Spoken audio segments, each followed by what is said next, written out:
क्या आप जानते हैं कि नींद की देवी कौन है और उनकी उत्पत्ति कैसे हुई थी? सृष्टि के आरंभ में, जब ब्रह्मांड केवल अंधकार और प्रकाश के बीच झूल रहा था, जब समय की धारा अभी अपनी दिशा खोज संगीत रही थी, तब एक ऐसी शक्ति का जन्म हुआ जिसके बिना न देवता जी सकते थे और न ही मनुष्य।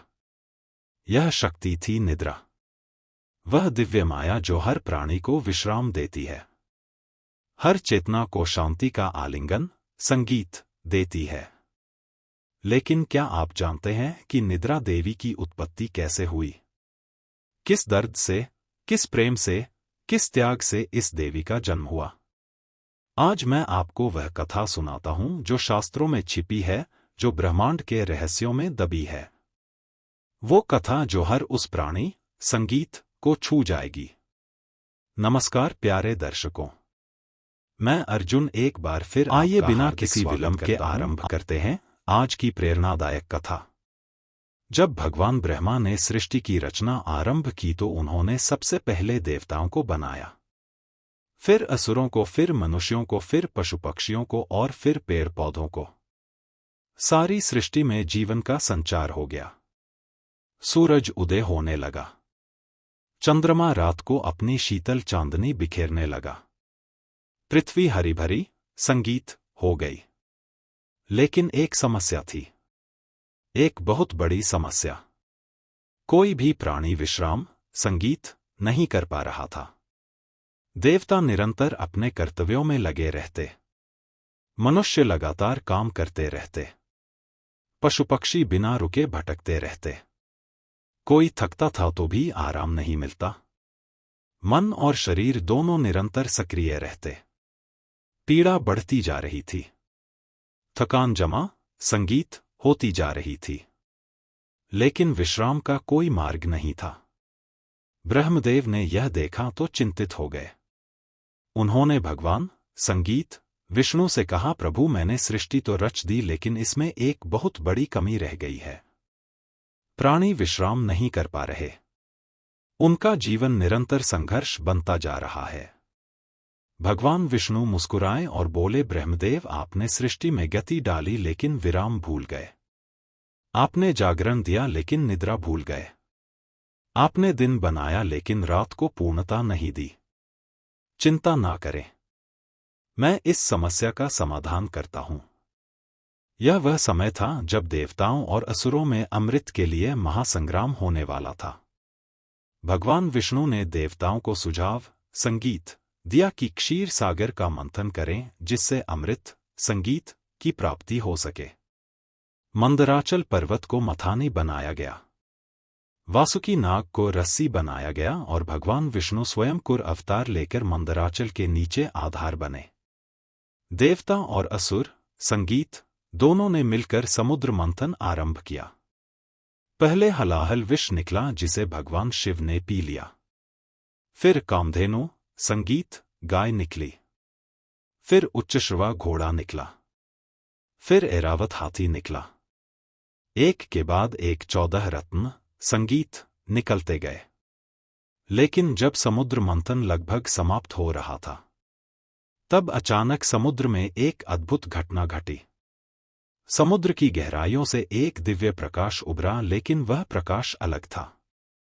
संगीत वह तेज नहीं था बल्कि मंद और शांत था। वो चमकीला नहीं था बल्कि धुंधला और सुकून देने वाला था। सभी देवता और असुर आश्चर्य से देखने लगे। उस प्रकाश से एक दिव्य संगीत स्त्री प्रकट हुई। उनका रूप अत्यंत मनमोहक था, लेकिन उनकी आंखें अर्धनी थीं। उनके चेहरे पर एक गहरी शांति थी, एक ऐसी शांति जो देखने मात्र से मन को सुकून देती थी। उनके हाथों में कमल के फूल थे संगीत, और उनके आसपास एक मधुर सुगंध फैल रही थी जो मन संगीत को तुरंत शांत कर देती थी। भगवान ब्रह्मा ने कहा, यह कौन है? भगवान विष्णु ने उत्तर दिया, यह है निद्रा देवी, योग निद्रा, महानिद्रा। यह वह शक्ति है जो सृष्टि में विश्राम लाएंगी। यह वह देवी है जो हर प्राणी को शांति देंगी। लेकिन यह कहानी का केवल एक पक्ष था। निद्रा देवी की वास्तविक उत्पत्ति का रहस्य और भी गहरा था और भी दर्दनाक था। बहुत समय पहले, जब सृष्टि बनने से भी पहले, जब केवल ब्रह्मांडीय चेतना थी, तब एक दिव्य शक्ति थी जिसका नाम संगीत था, सुषुप्ति।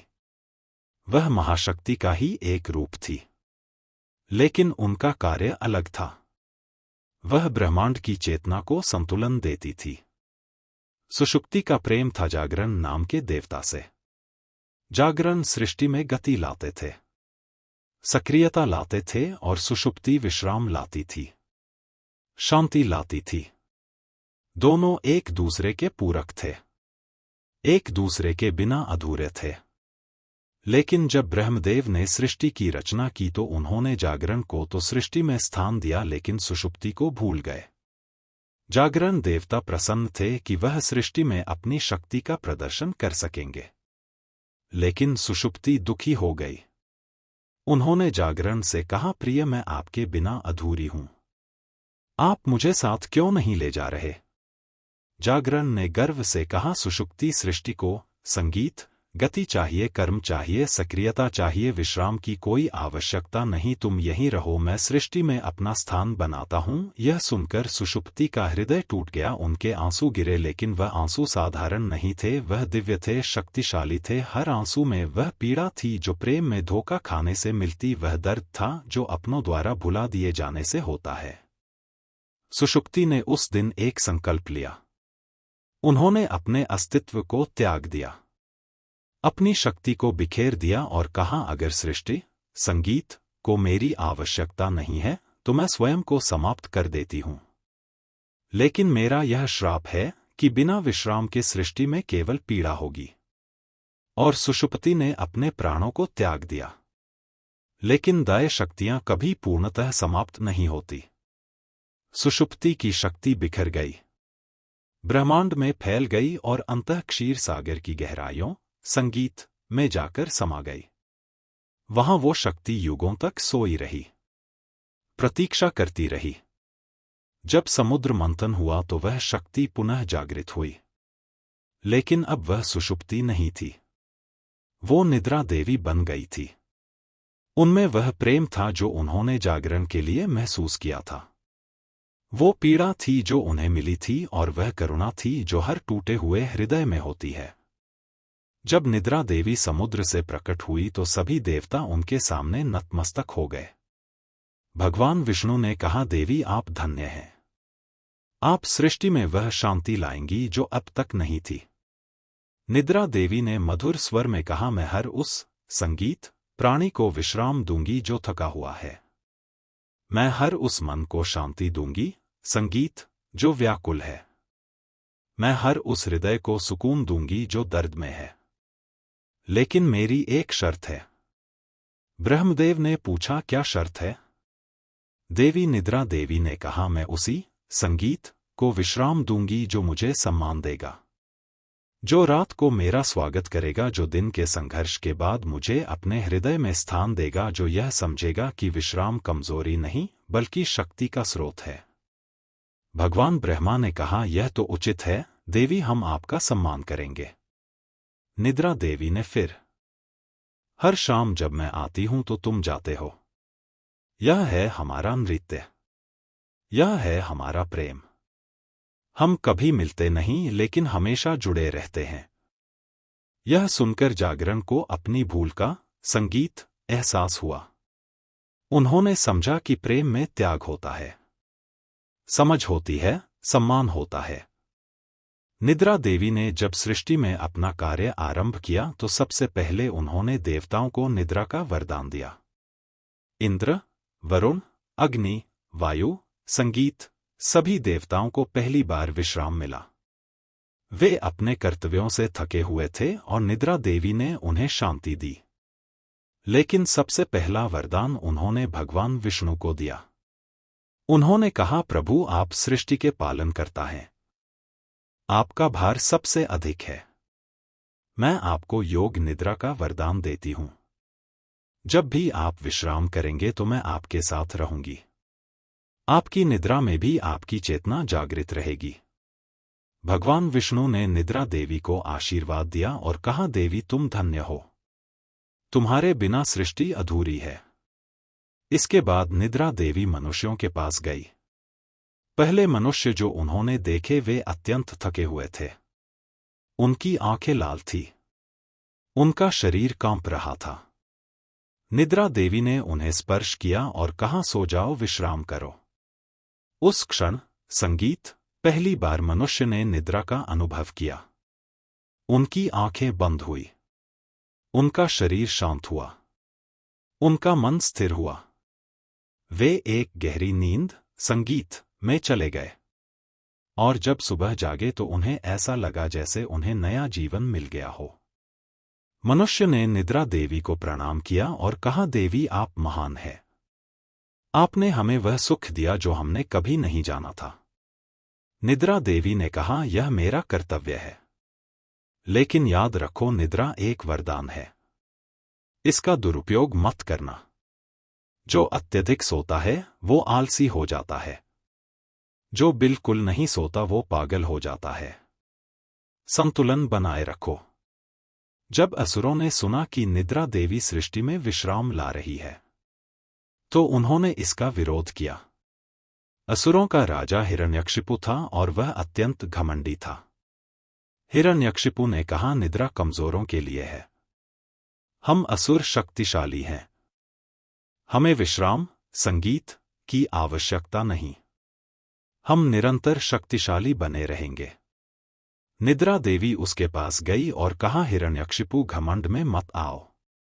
निद्रा कमजोरी नहीं, शक्ति का स्रोत है। जो विश्राम नहीं करता वह धीरे धीरे अपनी शक्ति खो देता, संगीत है। लेकिन हिरण्यकशिपु ने उनकी बात नहीं मानी। उसने कहा, मैं तुम्हारी संगीत, निद्रा को ठुकराता हूं। मैं कभी नहीं सोऊंगा। निद्रा देवी ने दुख के साथ कहा, तुम्हारी मर्जी। लेकिन याद रखो, जो मुझे ठुकराता है उसे मेरा श्राप भी मिलता है। और सचमुच हिरण्यकशिपु ने निद्रा को त्याग दिया। वो दिन रात जागता रहता, तपस्या करता रहता। लेकिन धीरे धीरे उसका मन असंतुलित होने लगा। वो क्रोधित होने लगा। उसके निर्णय गलत होने लगे। उसका विवेक समाप्त होने लगा। अंततः उसका घमंड, संगीत इतना बढ़ गया कि उसने स्वयं को भगवान मानना शुरू कर दिया। और अंत में भगवान नरसिंह ने उसका वध किया। निद्रा देवी ने यह देखा और उन्हें दुख हुआ। उन्होंने कहा, मैं किसी का बुरा नहीं चाहती। मैं तो केवल विश्राम देना चाहती हूं। लेकिन जो घमंड में आकर मुझे ठुकराता है उसका पतन निश्चित है। लेकिन निद्रा देवी के हृदय में एक दर्द था। एक पीड़ा थी जो कभी समाप्त नहीं हुई। वो दर्द था सुषुप्ति का दर्द। वह पीड़ा थी जागरण द्वारा ठुकराए जाने की पीड़ा। भले ही निद्रा देवी ने अपना कर्तव्य पूरी निष्ठा से निभाया, भले ही उन्होंने करोड़ों प्राणियों को शांति दी, लेकिन उनके अपने हृदय में एक रिक्तता थी। एक रात जब सारी संगीत सृष्टि सो रही थी, निद्रा देवी अकेली बैठी और रोने लगी। उनके आंसू धरती पर गिरे और वहां से विशेष फूल उगाए। वे फूल थे ब्रह्मा कमल, जो केवल रात में खिलते हैं और सुबह संगीत मुरझा जाते हैं। भगवान शिव ने यह देखा। वे निद्रा देवी के पास गए और कहा, देवी तुम क्यों रो रही हो?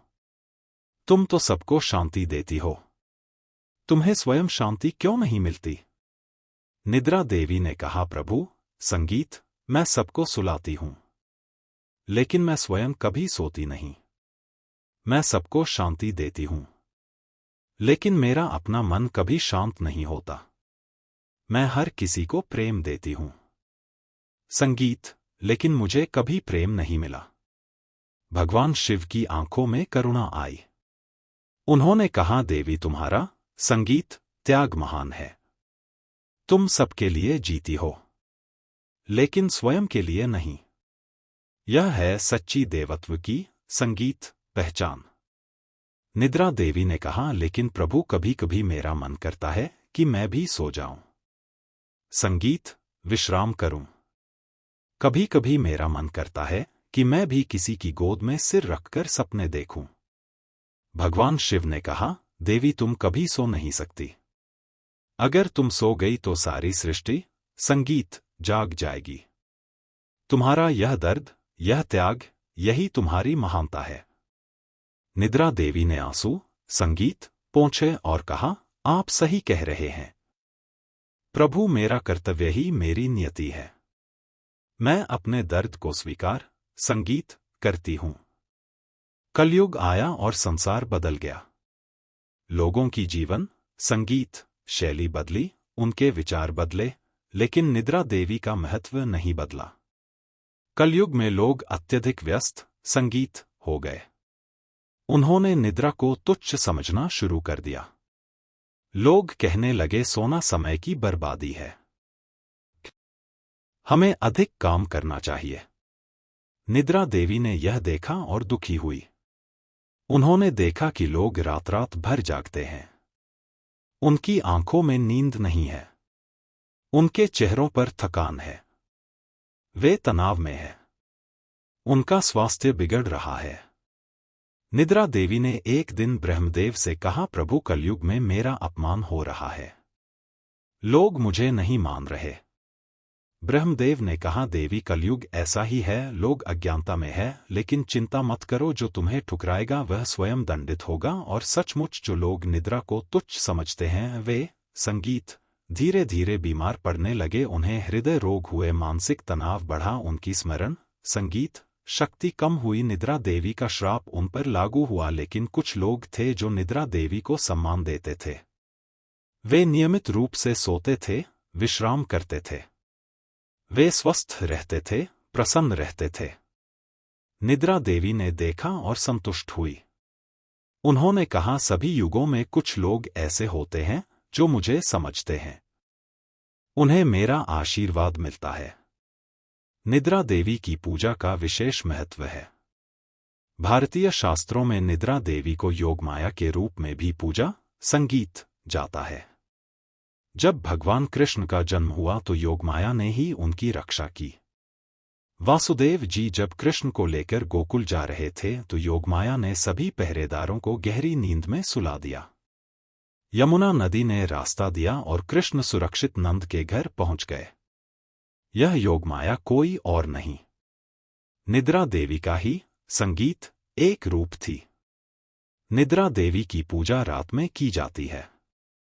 पूजा में दूध, मिष्ठान और सफेद फूल चढ़ाए जाते हैं। मंत्र है ओम निद्राय नमः, ओम योग निद्राय नमः, ओम महानिद्राय नमः। जो व्यक्ति नियमित रूप से निद्रा देवी की पूजा करता है उसे गहरी और शांत नींद आती है। उसके सपने मधुर होते हैं, उसका मन प्रसन्न रहता है। यह थी निद्रा देवी की कहानी। एक ऐसी देवी की कहानी जो संगीत दिखाई तो नहीं देती लेकिन हर रात हमारे साथ होती है। आइए हम सब मिलकर निद्रा देवी का सम्मान करें, उन्हें प्रणाम करें। यह संगीत कहानी यहीं समाप्त होती है। जय निद्रा देवी की जय, संगीत योगमाया की जय, महाशक्ति।